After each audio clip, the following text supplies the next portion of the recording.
Each afternoon, real setups are broken down with entry strategies and the technical reasoning behind every trade. This is today's best trade setups with Verified Investing. Welcome to today's best trade setups. My name is Benjamin Poole, head trader here at Verified Investing. We are having a decent market sell-off. Now, the S&P 500 is into a ton of support. Now, what's going on here is we've actually had a couple down days with price consolidation, potentially forming a nice bear flag for the floodgates to open for continued sell-off. So what we're going to do is we're going to analyze some stock charts that are into some really good buying levels. And a lot of these are mega caps. So let's dive right into the charts. First one we're going to go over is the SPY, or this is the S&P 500. So here's this big down move. Only had 2 days of price consolidation inside of this red bar candle. Now we're having a continued sell-off. Here is your support level on the SPY, $723.77. This is really what's going on is as the line in the sand. If it can get down to this level, this is a great buying opportunity today, knowing that if it does close below that on a 15-minute closing basis, you could stop out and look for this low gap in the charts at 717.79. Now, once this support level breaks, because this was a pretty substantial gap in the charts on the S&P 500, here is the next level on the SPY, and that's going to be sitting right here about $700 peers. The other thing we're looking at is this upsloping trend line. This is capping the resistance level or the price action. Pivot low here, secondary hit, third hit, fourth hit right here up in this area, and that's why we're getting a sell-off, or one of the reasons. I was going to the US 10-year, but it's down as well. So now that those are a little bit decoupled, I'm going to go ahead and just exit that. No longer talk about that.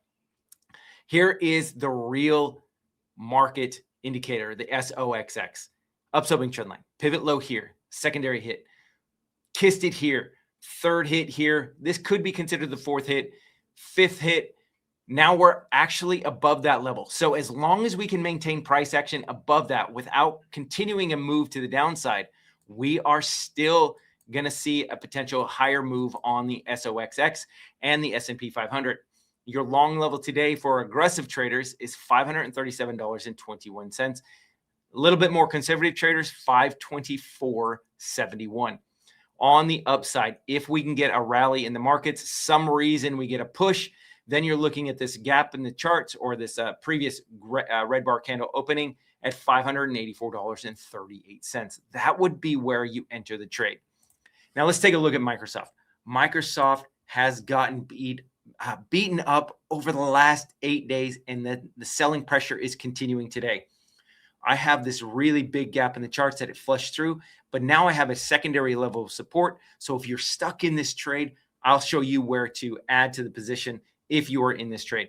So here's the first level of support at this gap at $393.11. Big gap in the charts. Price came back in, flushed through that. Got a minor bounce. Here is your secondary level of support. And the reason I like this as a secondary level of support at $384.24, you zoom out in the charts, extend this out. Look at what happens. You have this little pivot low gap in the charts, as well as additional price consolidation. As you can see, this was resistance, finally got back above. This is telling me that there are a lot of institutional players looking at this gap up. If they can get this at a big discount, $384.24 is that entry price.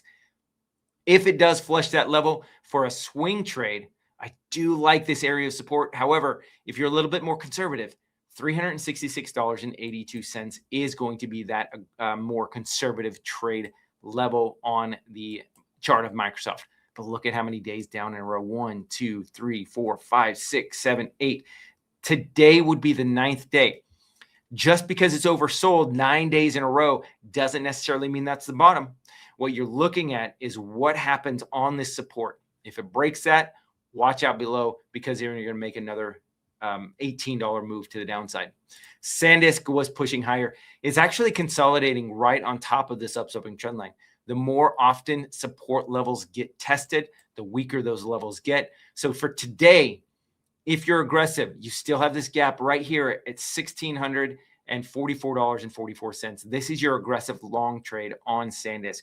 If we do push higher, though, you have this high pivot point at $1,803. Secondary level resistance is $1,831.50, and then you have $1,861. These are starting to get more and more interesting as far as swing trades go. If we can get another push to the upside, knowing that I could always stop out on a daily closing basis with a little bit of continuation above 1861, and then look for the whole round number of $2,000. I do see a lot more further downside on SanDisk. However, this upsloping trend line is holding price action up. Once that breaks, 1535 is going to be your next downside move. And then eventually we're going to come back and at least fill this gap right here at $1,192. Nvidia is kind of chopping sideways. We were slightly lower than this low pivot point or this gap in the charts. And that was my aggressive level yesterday, right here at that low pivot, a pierce of $200. I did not enter this trade. However, great bounce off that level, got as high as $204. Now, today's my gap fill for a long play is $196.50. This is where there's going to be a ton of people who are looking at getting into Nvidia from this move to the downside. This is a 17% move. This should be a lot of support. And you zoom out, look at this. Prior red bar opening candle, previous price consolidation right under that resistance, got support once it broke above. This will be support again on a technical basis. So $196.50 is that level. SMCI had this huge sell-off yesterday. Yesterday, like I was mentioning, it did have a lot of negative news as far as they're offering $7 billion worth of open shares to the stock market. And that is what's continuing the selling pressure on SMCI. This thing is having negative news after negative news. The next level of support that I have is $27.83. If it does get down to that level, that is where you're going to get a bounce on a technical basis. If you're a little bit more aggressive, you could start at $28.25. But for me, $27.83 is that level that I would go long. Meta is continuing a sell-off today as well. Not quite as beaten up as what happened with Microsoft, but still in a downtrend. One thing that's capped price action is this downsloping trend line. Pivot top here, secondary hit, third hit. And now all of a sudden, we are considerably lower than that downsloping trend line. As you can see right here in the charts, my aggressive level, actually it's a pretty solid level, is a pierce of $550. You have this opening candle of a green bar candle, opening price of a green bar candle. And this is where price action should get a pretty solid bounce. If you're a little bit more conservative, you could wait for this high pivot point or this gap right here at $536.50. But right now, you're into a lot of support with this green bar candle still in play as far as buyers who are loving this trade on Meta. So right in this area is your long play for today. For me, I'm a little bit more conservative. 549.98 is where I'd look to get in. AVGO is having a small push, but look at what happened. A little bit of a down move. A big down move.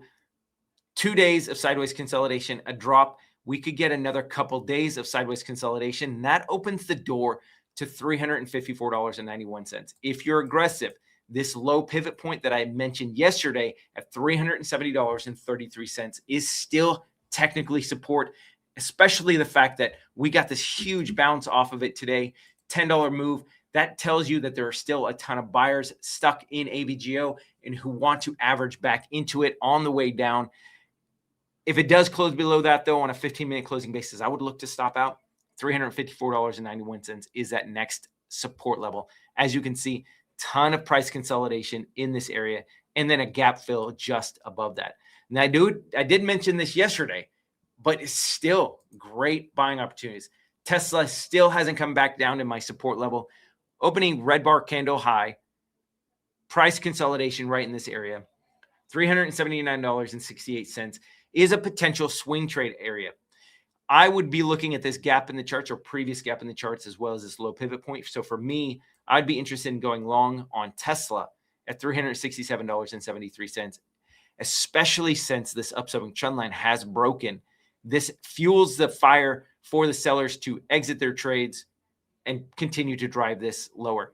The buyers who were in this exit the trade and look for it to go lower. If you're a little bit more conservative, $342.62 is that long play. And then you could always stop out below this low pivot on a daily closing basis. Last but not least, MU Micron. I still like this $854.35 level. If we can get a nice sell-off, this is my aggressive long level. I have the logarithmic charts on because of the parabolic move to the upside. Pivot low here, secondary hit, third hit, fourth hit, finally closed below. We haven't sold off, but look at what happened from this high. You move down, put in a lot of sideways consolidation. You got 1, 2, 3, 4, 5 days of sideways consolidation. It looks like $1,077.13 isn't going to hit. This to me is telling me that not only the SOXX is about to start breaking down, but MU is going to take a lot of the semiconductors down with it. If you're a little bit more conservative, don't want to play this high pivot or this low pivot right here at $854.35. Here is the opening price of this green bar candle, as well as a high pivot point at $819.84. That's your long play today. A lot of opportunities in the stock market. And these are the type of markets that we like. When you have some moves that are being parabolic, but the S&P 500 is chopping sideways, the support and resistance levels generally play out a lot more. It's when you have this parabolic move in the S&P 500, then you have this positive momentum, and then that's when they can start ripping through levels. This type of market condition with the VIX heading higher, S&P 500 chopping sideways, this is the time to pounce and really enter those long and short trades. Make sure you have a plan, your stop outs still, just in case the S&P 500 does start to chop or continue lower or higher. But this is the market, you guys. Get excited, because now we're actually getting more into some normal price action in the stock market. So that's what I have for you guys. If you guys are getting something out of this, please make sure you're liking, you're following, subscribing, sharing with those friends, and keep those comments coming. I really appreciate them. Although I don't comment on them, I do read them, and they're greatly appreciated. So you guys have a great rest of your day. We'll see you guys next time in the charts. Take care.